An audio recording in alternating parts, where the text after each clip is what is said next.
మీ first సినిమాకి ఎంత ఇచ్చారు రెమ్యునరేషన్ మీకు? వద్దా? తెలియదా? అది తెలియదు అంటే నాకు ఐడియా లేదు.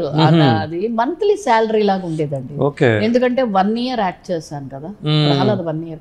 అందుకే మీరు ఆ సినిమా చూసినప్పుడు క్లైమాక్స్ సీన్ లో చాలా చిన్న ఉంటాను, తర్వాత కొంచెం పెద్ద ఉంటాను.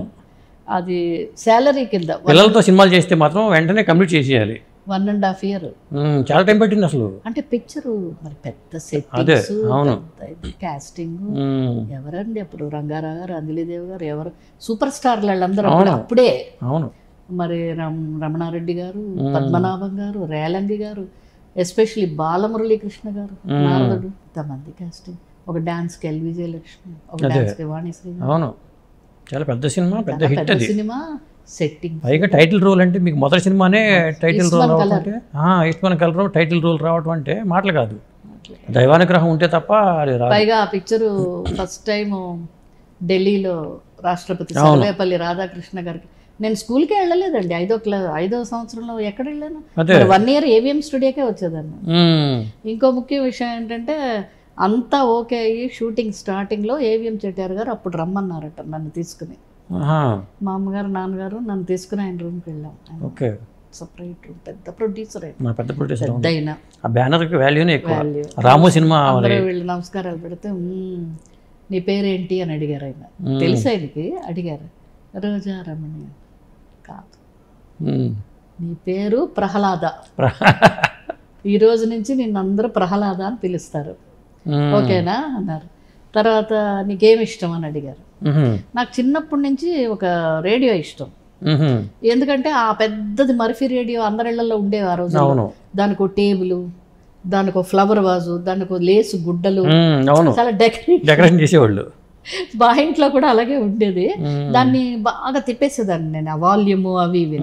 అమ్మ ఎప్పుడు తిట్టేవారు, పాడైపోతాయి ముట్టుకోకు, అలా వదిలే. రేడియో పెడితేనే పైన ఒక యాంటీనా లాగా మనం పెద్ద కట్టాల్సి వచ్చేది, అదొకటి వస్తుంది.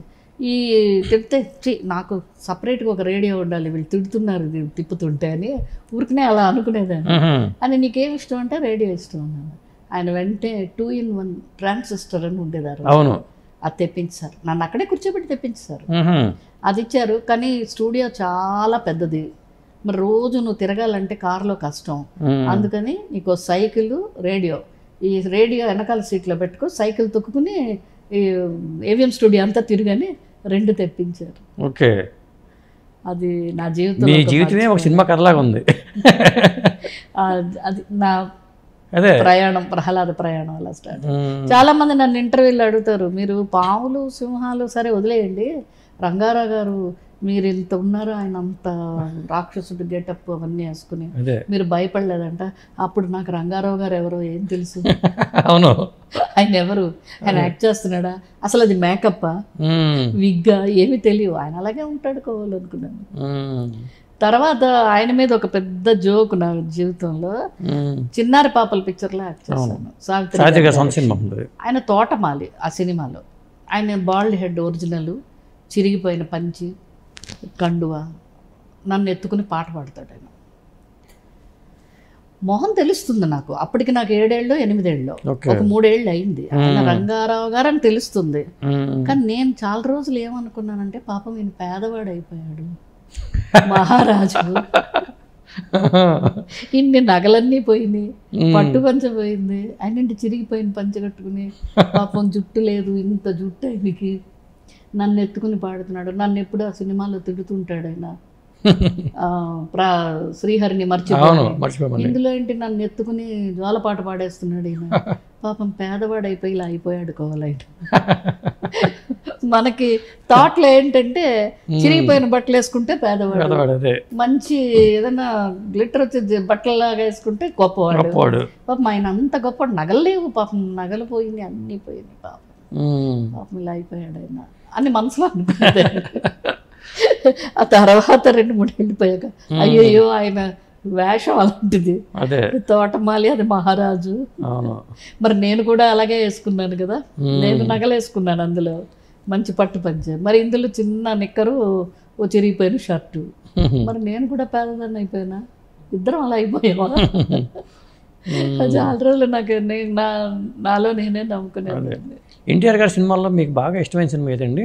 నాకు డ్రైవర్ రాముడు. డ్రైవర్ రాముడు ఇది ఒక బ్రదర్ అండ్ సిస్టర్ ఎఫెక్షన్ అన్నది కామన్గా ఉంటుంది, బట్ ఆ క్యారెక్టర్ వేరు. కళ్ళు ఉండవు, అదే ఆ కళ్ళు లేని అమ్మాయికి ఒక మంచి ఒక మ్యాచ్ వాళ్ళే కోరి పెళ్లి చేసుకుంటాను అన్నప్పుడు ఆ అన్నయ్య ఆనందం, ఆ చెల్లెలు యొక్క ఇది, ఆ పాటలో లాస్ట్ ఒక బిట్ నేను కూడా పాడతాను.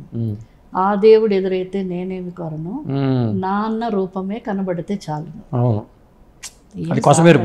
చెప్పాలంటే ఎక్సలెంట్ సాంగ్ అది నాకు చాలా ఇష్టం. ఆ బిట్ ఎస్పెషల్లీ ఆ బిట్ చాలా ఇష్టం. ఓకే, మీరు నటించిన సినిమాల్లో రామారావు గారు నటించిన సినిమాలు కాకుండా రామారావు గారి సినిమాలు మీరు ఇష్టపడినవి ఏంటి, ఏమేమి ఉంటాయి? రామారావు గారి సినిమా నాకు ఇప్పుడు ఏవేమో వాళ్ళతో రాము అని చెప్పలేము.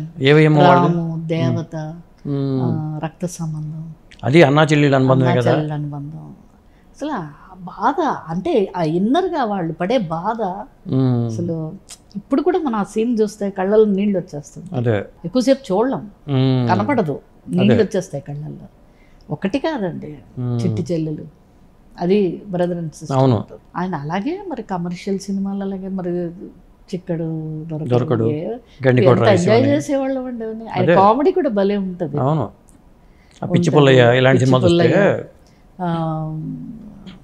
మన సూర్యకాంతం గారి పిక్చర్ అంటే గుండమ్మ కథ. అయ్యే ఏం పిక్చర్ అండి.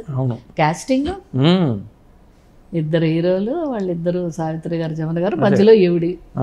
చూడండి వాళ్ళందరూ నలుగురు సూపర్ స్టార్స్, మధ్యలో ఈవిడి మీద టైటిల్ రోల్. అంటే వాళ్ళు ఏం ఆలోచించారంటే కథకి ఎలా కరెక్ట్గా అన్నది. కానీ ఆయన డెడికేషను ఇప్పుడు ఆయన చేతుల మీదుగా రెమ్యునరేషన్ అందుకోవడం కూడా గొప్ప విషయమే. ఆ కవరు ఎంత ఇచ్చారు ఏంటి అసలు ఆయన అప్పట్లో కవర్లో పెట్టి ఇవ్వడం, నాన్నగారు ఇచ్చేయడమే. ఎంత వచ్చింది ఎంత ఏమి మనకు ఆ రోజుల్లో అవన్నీ మనకి ఏం కావాలంటే అది అన్ని నాన్నగారు అమ్మ చూసేవారు. మనకి ఇది లేదు అది లేదు అని ఏముంది. అంటే అప్పట్లో ఎన్టీ రామారావు గారు అంటే చాలా పవిత్రమైన రూపం కాబట్టి ఆయన చేతుల మీద ఆయనే పిలిపించి ఆ వేషం చెప్పి ఆయన కవర్ ఇచ్చి దీవించి పంపించారు. అలాగే సినిమా ఆయనకి బాగా నచ్చితే షార్ట్లో వెరీ గుడ్ అమ్మాయి, గుడ్, వెరీ గుడ్ అనేవాళ్ళు. గుడ్, వెరీ గుడ్ అనేవారు. నాగేశ్వరరావు గారు ఏం చేశారు?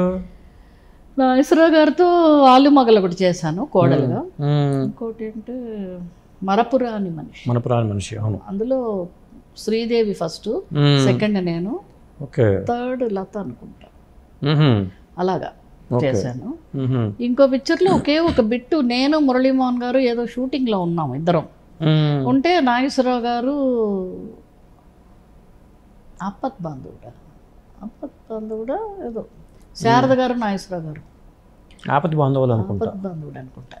ఆ ఒకే ఒక సీను ఇద్దరు మీరు స్పెషల్ అపీరెన్స్ చేయాలని ఆ డైరెక్టర్ గారిని రిక్వెస్ట్ చేసి మా ఇద్దరిని పట్టుకెళ్ళారు. మురళీమోహన్ నన్ను. అది ఒక చాలా మంచి హెవీ సీన్. అది మురళీమోహన్ గారు బెడ్ మీద ఉంటారు, నేను వైఫ్, నాగేశ్వరరావు గారు చెప్తారు. అది ఎస్పెషల్లీ వాళ్ళిద్దరైతే బాగుంటుందని ఆయన చెప్పారట. సో అది ఒకటి చేశాను. అంతే, ఆ 3 సినిమాలు చేశాను. తర్వాత ఆయన ఒక సందర్భంగా ఒక స్టేజ్ మీద ఒక మాట అన్నారు, రామారావు గారు, నాగేశ్వరరావు గారు. నేను ఆ స్టేజ్లో ఉన్నాను, ఆవేళ ఆయన ఉన్నారు. అది ఏం ఫంక్షన్ గుర్తు రావట్లేదు. ఈ అమ్మాయి చిన్నప్పుడు ప్రహ్లాద్ చేసింది, నేను ఏ పిక్చరు 2 సార్లు చూడను, ఆ పిక్చర్ 2 సార్లు చూశాను, ఎందుకంటారు అన్నాడు ఆయనే. ఎందుకంటారంటే ఏం చెప్తాం మనం, అలా అందరూ తెలుస్తున్నారు.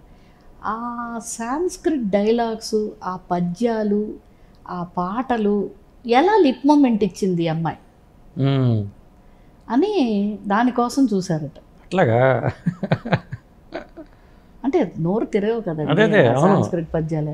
లాస్ట్లో ఒక బిట్ ఉంటుంది కంటిన్యూగా, అక్కడి నుంచి నడుచుకుంటూ నరసింహ అవతారం వచ్చిన తర్వాత అది ఒకటే షాట్. అది అది కోలు చూసైనా ఎలా లిప్ మూమెంట్ ఇచ్చిందో కనిపెట్టడానికి 2 సార్లు చూశాను, కానీ అర్థం కాలేదట ఆయనకి. మీకు డబ్బింగ్ ఎవరు చెప్పారు? నేనే. మీరే? 3 లాంగ్వేజ్లు నా చేత చెప్పించారు. అట్లాగా? తమిళ్ తీశారు. తమిళ్ ఎందుకు నేను పిల్లలం మాట్లాడేస్తాం కదా. అదే అదే. హిందీ ట్యూషన్ పెట్టించారు, హిందీ డబ్బింగ్ చేశారు, కొంత తీశారు. అది డబ్బింగ్ వేరే చేత చెప్పారంటే చెట్టియార్ గారు ఒప్పుకోలేదట. ఓకే. అది వేరే వాయిస్ లాగా వచ్చేస్తుంది, ఆ ఒరిజినాలిటీ ఉండదు, ఆ పాపకి ట్యూషన్ పెట్టించండి, చదువు తర్వాత ముందు డైలాగ్స్ చెప్పించండి, నేర్పించండి అంటే సుశీల్ కుమార్ అని ఒక మాస్టర్, ఓకే, ఆయన వచ్చి 1 గంటన్నర 2 గంటలు పర్టికులర్గా ఈ డైలాగ్స్ నేర్పేవారు. కరెక్ట్గా రావాలి కదా. ఓకే. నేనే చెప్పాను. అదే అవన్నీ మీకు చాలా హెల్ప్ అయినాయి ఆ తర్వాత ఫ్యూచర్లో. అది తమిళ్, తెలుగు, హిందీ 3 అవుట్డోర్ అన్నీ నేనే డబ్బింగ్ చెప్పించాను. ఆ క్రెడిట్ అంతా రంగూన్ రామారావు గారు. ఆయన కూడా వైట్ అండ్ వైట్ షర్టు, కళ్ళజోడు, మా నాన్నగారు లాగే ఉంటారు కొంచెం. ఆయన రంగూన్ రామారావు ఆయన పేరు. మీ దగ్గర ఆయన ఫోటో ఉందండి? లేదండి, అది దొరుకుతుంది మనకి ఎక్కడన్నా, అది మీకు వచ్చేస్తుంది, మీ ప్రెస్ కాబట్టి. రంగూన్ రామారావు ఆయన ఆయన పాపం కో డైరెక్టర్గానే ఉండిపోయారు, తర్వాత డైరెక్టర్. కొంతమంది అంతేలేండి, అట్లా వచ్చి కొంతమంది వెరీ సిన్సియర్. ఏంటంటే ఒక మాస్టర్ ప్రిన్సిపల్ నాకు పొద్దున్న 9 గంటలకు కారు వచ్చేది, తీసుకెళ్ళేవారు. ఫస్ట్ సైకిల్లో ఒక రౌండ్ కొట్టాలి అంటే, ఒక చిన్నపిల్లని తీసుకొచ్చి బంధించి డైలాగులు చెప్తే వాళ్ళ మూడ్ ఉండదని ఒక సైకిల్లో రౌండ్ కొట్టమనేవారు. కొట్టి వచ్చాక ఆయన కూర్చుని ఆ డైలాగ్స్, పాటలు, పద్యాలు, ఆ వేదాలు, మంత్రాలు ఇవన్నీ నేర్పేవాడు.